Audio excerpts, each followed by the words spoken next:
নমস্কাৰ, আপোনাৰ সকলোকে স্বাগতম জনাইছোঁ অসম ফিউচাৰ ইউটিউব চেনেললৈ। আশা কৰোঁ আপোনাসকলৰ খবৰ ভাল। তো 10 ফেব্ৰুৱাৰী তাৰিখে SSVHSৰ ফালৰ পৰা BSc নাৰ্ছিঙৰ থাৰ্ড ৰাউণ্ড কাউন্সেলিঙৰ মেৰিট লিষ্ট দিছিলে। কিন্তু আপোনালোকে সকলোৱে নিশ্চয় জানে যে মেৰিট লিষ্টখন দিয়াৰ কিছু সময় পিছতে তাৰ পৰা ৱেবছাইটৰ পৰা মেৰিট লিষ্টখন ৰিমুভ কৰি দিয়ে। তো মেৰিট লিষ্টৰ ভিডিঅ' দিছিলোঁ আৰু ৰিমুভ কৰি দিয়াতে আপোনালোকক নটিফাই কৰি দিছিলোঁ। তো এতিয়া এখন নতুনকৈ নটিফিকেশ্যন মুকলি কৰিলে। তো এডমিশ্যন ডেট ছেমেই আছে। তো মেৰিট লিষ্টখন আপডেটেড কৰি দিলে। তো কিছুমানৰ মানে কলেজ চেঞ্জ হৈছিলে। তো যিখন লাষ্ট মেৰিট লিষ্ট আছিল থাৰ্ড কাউন্সিলিঙৰ এখন যোৱাকালি দিয়া মেৰিট লিষ্টখনত মাত্ৰ 21টা কেণ্ডিডেট আছিলে। কিন্তু এতিয়া নতুনকৈ দিয়া মেৰিট লিষ্টখনত বহুতকেইটা কেণ্ডিডেট আছে। তো ইয়াতে সকলোবিলাক কেণ্ডিডেটে এপ্লাই কৰা হওক বা চিট নোপোৱা সকলোবিলাকৰে ইয়াতে নামবিলাক দিয়া আছে। তো মেৰিট লিষ্টখন কেনেকৈ ডাউনলোড কৰিব, তো সকলোবিলাক তথ্য এই ভিডিঅ'ত জনাম। আপোনালোকে ভিডিঅ'টো স্কিপ নকৰাকৈ সম্পূৰ্ণকৈ চাব। আৰু যদি চেনেলটোত প্ৰথমবাৰৰ বাবে আহিছে তেন্তে ছাবস্ক্ৰাইব কৰি কাষত থকা বেল আইকন অন কৰি থৈ দিব। বাকী কিবা সুধিব লগা থাকিলে মোক ডাইৰেক্টলি ইনষ্টাগ্ৰামৰ জৰিয়তে সুধিব পাৰিব। ইনষ্টাগ্ৰামৰ লিংক ডেছক্ৰিপশ্যনত দিয়া আছে। তো আপোনালোকে ইনষ্টাগ্ৰামৰ লগতো কানেক্ট থাকিব। তো আপোনালোকে মেৰিট লিষ্টখন SSVHSৰ মেইন ৱেবছাইটৰ পৰা নহ'লে আমাৰ ৱেবছাইট indoasamplus.com পৰা ডাউনলোড কৰিব পাৰিব। তো লিংক ডেছক্ৰিপশ্যন আৰু কমেণ্ট বক্সত দিয়াই আছে। তো লিংকটোত ক্লিক কৰাৰ পিছত এনেকুৱা ধৰণৰ ইণ্টাৰফেচ আহি যাব। তো ইয়াতে কাউন্সেলিং 5খন গভৰ্ণমেণ্ট কলেজৰ কাৰণে হৈছিলে, গুৱাহাটী, ডিব্ৰুগড়, শিলচৰ, যোৰহাট, কোকৰাঝাৰ। তো অনলাইন হৈছিলে, কাউন্সেলিঙৰ ডেট আছিলে 1 তাৰিখৰ পৰা 7 তাৰিখলৈকে।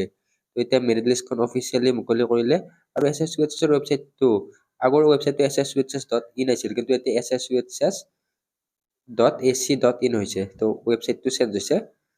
তো নটিফিকেশ্যনখন বা মেৰিট লিষ্টখন কেনেকৈ ডাউনলোড কৰিব, তো আমাৰ ৱেবছাইটৰ তলৰ ফালে স্ক্ৰল ডাউন কৰিব লাগিব। তো তাত আপোনালোকৰ কুইক লিংক এটা ছেকশ্যন দিয়া আছে, তাত এডমিশ্যন নটিচত ক্লিক কৰিলে আপোনালোকে এডমিশ্যন নটিচটো ডাউনলোড কৰিব পাৰিব। তো এডমিশ্যন নটিচটো ছেমেই আছে। নেক্সট থাৰ্ড ৰাউণ্ডৰ মেৰিট লিষ্টত ইয়াতে ডাউনলোড নাওত ক্লিক কৰিলে, তো নিউ অপশ্যনটোত ক্লিক কৰিলে নতুন মেৰিট লিষ্টখন ডাউনলোড কৰিব পাৰিব। আৰু আমাৰ তাত ওল্ডখন যিখন 10 ফেব্ৰুৱাৰী তাৰিখে দিছিলে সেইখনো ইয়াতে দিয়াই আছে। তো এনেকৈ ডাউনলোড কৰিব পাৰিব। তো আপোনালোক অফিচিয়েল ৱেবছাইটৰ পৰা ডাউনলোড কৰিব পাৰিব। তো ইয়াতে এডমিশ্যন নটিচ আৰু প্ৰফেচনেল চিলেকশ্যন লিষ্ট দিয়াই আছে। তো এডমিশ্যন নটিচখনৰ কোনো সাল সলনি নাই। তো এডমিশ্যনটো 13 ফেব্ৰুৱাৰী তাৰিখে হ'ব। তো এডমিশ্যনৰ কথা কৈ দিছোঁ আপোনালোকৰ। তো ইয়াতে যিবিলাক আপোনালোকৰ ডকুমেণ্ট ভেৰিফিকেশ্যন, যিটো কাউন্সেলিঙৰ কাৰণে পে'মেণ্ট কৰিছিলে সকলোবিলাক আপোনালোকে এডমিশ্যনৰ টাইমতে দিব লাগিব। এডমিশ্যনটো 13/2/2026, 13 তাৰিখে আপোনালোকে চিট পোৱা কলেজখনত যাব লাগিব। তো আপোনালোকৰ সকলোবিলাক ডকুমেণ্ট লাইক মেট্ৰিকৰ, high secondary marksheet, admit card, pass certificate, তাৰপিছত PRC, নেক্সট কেটেগৰী বা কাষ্ট চাৰ্টিফিকেট, SSVHSৰ BSc নাৰ্ছিঙৰ স্ক'ৰ কাৰ্ড, এডমিট কাৰ্ড, তো এইখিনি আপোনালোকৰ সকলোবিলাক ডকুমেণ্ট লৈ যাব।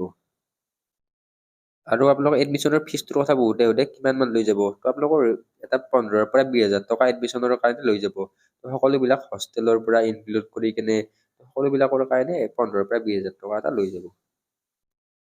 তো এতিয়া আমি মেৰিট লিষ্টখন চাম। তো মেৰিট লিষ্টখনত আপোনালোকে চাব পাৰিব ইয়াতে চিৰিয়েল নম্বৰ দিয়া আছে, তাৰপিছত ৰেংকটো দিয়া আছে, ৰোল নম্বৰ দিয়া আছে, কিমান মাৰ্ক পাইছে সেইটো দিয়া আছে, এপ্লিকেশ্যন নং দিয়া আছে, কেণ্ডিডেটৰ নেম দিয়া আছে, তাৰপিছত কেটেগৰী দিয়া আছে, চাব কেটেগৰী, ফিজিকেলি হেণ্ডিকেপ হয়নে নহয়, তাৰপিছত যিখন কলেজত চিট পাইছে তো ইয়াতে চিলেকশ্যন আপোনালোকৰ কোডটো দিয়া আছে, নেক্সট কিহত চিলেক্ট হৈছে সেইটো দিয়া আছে, নেক্সট কলেজ নাম দিয়া আছে আৰু ষ্টেটাছত দিয়া আছে। তো আপোনালোকৰ কলেজ চেঞ্জ হৈছে নে নাই, নতুনকৈ পাইছে নে আপগ্ৰেড হৈছে সেইখিনি দিয়া আছে। তো আপোনালোকে চাব পাৰিব ইয়াতে। তো ইয়াতে কিছুমানৰ NA বুলি এটা অপশ্যন আছে। তো NA মানে সেইসকল কেণ্ডিডেটে চিট পোৱা নাই। তো ইয়াতে যিসকলে চিট পাইছে সেইবিলাকৰ ইয়াতে কোড আৰু ইয়াতে কলেজখনৰ নাম দিয়া আছে। আৰু যদি কলেজখন চেঞ্জ হৈছে তেনেহ'লে আপগ্ৰেড বুলি আছে, যদি নতুনকৈ চিট পাইছে তেনেহ'লে ইয়াতে আপোনালোকৰ নিউলি এলটেড বুলি আছে, আৰু যদি কোনো ধৰণৰ চেঞ্জ হোৱা নাই তেনেহ'লে চেম বুলি দিয়া আছে। তো কোনে কোনখন কলেজত চিট পাইছে কমেণ্ট কৰি জনাব। আৰু যিসকলে আগৰ মেৰিট লিষ্টখন থাৰ্ড কাউন্সেলিঙৰে আৰু এখন মেৰিট লিষ্ট দিছিলে, তো সেইখনৰ লগত কিছুমানৰ কিবা সাল সলনি হৈছে নে নাই সেইটো কমেণ্ট কৰি জনাব। বাকী এই ভিডিঅ'ত এইখিনিয়ে, কিবা সুধিব লগা থাকিলে ইনষ্টাগ্ৰামৰ জৰিয়তে সুধিব পাৰিব। ধন্যবাদ।